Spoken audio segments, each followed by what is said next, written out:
Hello दोस्तों, तो स्वागत करता हूं फिर से अपने सोशल मीडिया प्लेटफॉर्म पे। मेरे यूट्यूब चैनल का नाम है Dr.Malik123।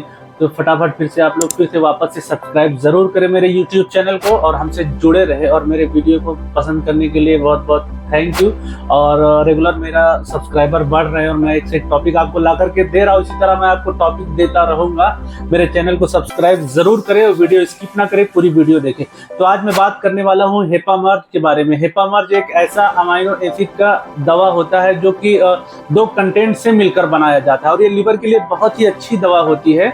इसमें हेपामर्ज के नाम से इंजेक्शन भी आता है, हेपामर्ज सैचेट भी आता है, टैबलेट और सिरप फॉर्म में भी हेपामर्ज आता है।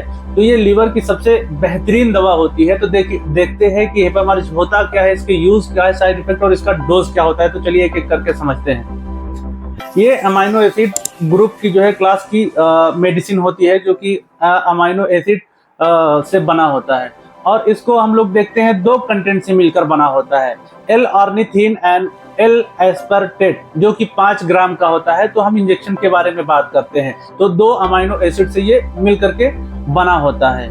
ये अमाइनो एसिड दो प्रकार की होती है और इसकी जो काम करने की जो टेक्निक होती है, काम करने की क्षमता होती है, ये ब्लड से टॉक्सिन्स को रिमूव करता है।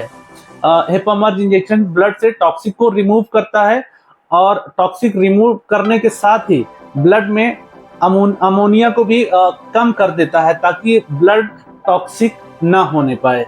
तो ठीक है, इस तरीके से हमने हेपामर्ज के बारे में देखा। तो चलिए इसके यूजेस के बारे में समझते हैं। वैसे तो ये पूरे लीवर पे काम करती है। लीवर की कोई भी सेल्स डैमेज हो गई हो या किसी भी तरीके की बीमारी हो या बिलिरुबिन की मात्रा बढ़ गई हो या ओटीपीटी लीवर सेल डैमेज हो रहा हो या सिरोसिस श्रिंक हो रहा हो, किसी तरीके का इन्फेक्शन होने की वजह से लीवर डिस्टर्ब हो गया हो, तो ये प्रॉपरली काम करती है। सबसे बेस्ट इंजेक्शन, बेस्ट कंटेंट होता है ये हेपामर्ज। तो यूजेस वैसे बहुत सारे लीवर की डिजीज में है, लेकिन हम कुछ थोड़ा सा ही समझेंगे। तो चलिए समझते हैं। इसको लीवर सिरोसिस में इस्तेमाल कर सकते हैं। इसका जो इस्तेमाल होता है लीवर सिरोसिस। लीवर सिरोसिस में होता है क्या है, किसी भी तरीके का इन्फेक्शन हो जाना या लीवर सेल डैमेज हो जाना जिसकी वजह से लीवर श्रिंक होने लगता है, सिकुड़ने लगता है, उसको हम लोग लीवर सिरोसिस बोलते हैं। दूसरा हिपैटिक इंसेफेलोपैथी। हिपैटिक इंसेफेलोपैथी में होता क्या है, इसको हम लोग पोर्टो सिस्टर भी इसको बोल सकते हैं। इसमें होता क्या है, और टॉक्सिन्स फिल्टर नहीं कर पाता है और टॉक्सिन्स इंसेफेलोपैथी में टॉक्सिन्स ब्लड में बढ़ जाते हैं, जिसको हम लोग हिपैटिक इंसेफेलोपैथी बोलते हैं। और जो थर्ड नंबर होता है वो जॉन्डिस होता है, यानी जॉन्डिस को पीलिया यानी बिलिरुबिन की मात्रा, लीवर फंक्शन डिस्टर्ब होने के बाद में बिलिरुबिन की मात्रा बढ़ जाना, ये कुछ इस तरीके की बीमारियों में हेपामर्ज का इस्तेमाल किया जाता है। अब अगर हिपैटिक इंसेफेलोपैथी के अंदर अगर टॉक्सिन्स ब्लड में ज्यादा हो जा रहे हैं तो या अमोनिया ब्लड में ज्यादा हो जा रहा है तो उसकी वजह से मेंटल कंफ्यूजन होने लगता है और मेंटल डिसऑर्डर हो सकता है, जिसकी वजह से पेशेंट अनाप शनाप बकने लग जाता है। तो बहुत सारे लोग समझ नहीं पाते हैं एक्चुअली में ये होता क्यों है, लीवर की बीमारी में मेंटल कंफ्यूजन कहाँ से आ जाता है। तो मेंटल कंफ्यूजन आने का जो पर्पस होता है वो टॉक्सिन्स का ब्लड में, अमोनिया का ब्लड में बढ़ जाना होता है। अब आइए हम इसके कॉजेस के बारे में यानी इसके कारण के बारे में पता करते हैं। तो होता क्यों है, लीवर प्रॉब्लम होता क्यों है या लीवर सेल डिजीज होती क्यों है या सिरोसिस या जॉन्डिस ज्यादातर होने के चांसेस कहाँ रहते हैं, जहाँ पे लीवर सेल डिस्ट्रक्ट होता है यानी टूटता है। तो अल्कोहलिक पेशेंट जो होते हैं, बहुत ज्यादा अल्कोहल इंटेक करने के बाद में भी लीवर सेल डैमेज होने लगता है, क्योंकि लीवर सेल सेल्फ रीजनरेट होता है, जिसकी वजह से छोटी मोटी प्रॉब्लम में तो सेल्स रीजनरेट हो जाता है, लेकिन अगर बड़ी प्रॉब्लम या थर्ड स्टेज में लीवर सेल डैमेज हो रहा है तो रिकवर नहीं कर पाता है। तो कॉज इसका हो गया अल्कोहल इंटेक, काफी ज्यादा मात्रा में अल्कोहल का सेवन करना। जो दूसरा होता है वो इन्फेक्शन हो गया, किसी भी इन्फेक्शन की वजह से, हेपेटाइटिस का इन्फेक्शन हो गया या किसी भी इन्फेक्शन की वजह से लीवर सेल डैमेज होने लगता है, जो बिलिरुबिन की मात्रा को बढ़ा देता है, पूरी तरीके से जीआईटी को डिस्टर्ब कर देता है। फर्स्ट स्टेज में होता क्या है, इसको हम लोग फर्स्ट और थर्ड स्टेज में समझते हैं लीवर सेल डैमेज को। फर्स्ट स्टेज में होता क्या है, फर्स्ट स्टेज में ये होता है कि लीवर सेल खुद को रिजनरेट कर लेती है और पूरी तरीके से सही कर ले जाती है।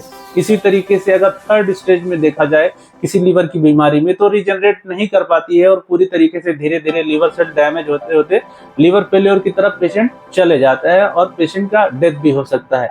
डाइल्यूशन ऑफ इंजेक्शन, अगर हेपामर्ज हमको इस्तेमाल करना हो तो हेपामर्ज का जो एम्पूल आता है वो 10 ml का रहता है, बड़ी एम्पूल में आती है 10 ml का इंजेक्शन। तो यहाँ इंजेक्शन के बारे में समझते हैं, तो इसको 500 ml NS में करके हमको स्लोली देना होता है, या जरूरत के हिसाब से 100 ml NS में एकदम स्लोली करके लगाते हैं, पेशेंट को IV ड्रिप किया जाता है। अब आइए हेपामर्ज इंजेक्शन का साइड इफेक्ट के बारे में देखते हैं। तो इसका जो साइड इफेक्ट होता है वो नौशिया होता है, यानी जी मचलाना, वोमिटिंग, उल्टी जैसी शिकायत होना, या स्टमक पेन या पेट में दर्द हो सकता है। अगर ड्रिप को थोड़ा फास्ट करके लगाया जाए तो ये सब तकलीफें देखी जा सकती है। अब कॉन्ट्राइंडिकेशन में आते हैं। कॉन्ट्राइंडिकेशन में हम देखते हैं किन तरीके के पेशेंट को हेपामर्ज का इंजेक्शन इस्तेमाल नहीं किया जा सकता, और सेल्फ मेडिकेटेड ना करे तो ज्यादा बेहतर होगा। तो हम डॉक्टर से समझते हैं कॉन्ट्राइंडिकेशन के बारे में।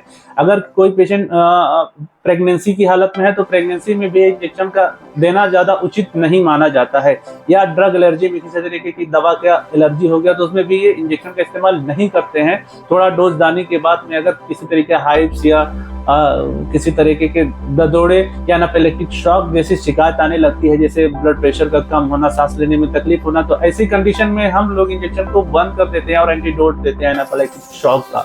किडनी डिजीज होता है तो किडनी डिजीज में भी पेशेंट को खुद से ट्रीटमेंट नहीं लेगा, फिजिशियन ही डोज एडवाइस करेगा। तो अगर मेरा चैनल आपको अच्छा लगा तो प्लीज सब्सक्राइब जरूर करें।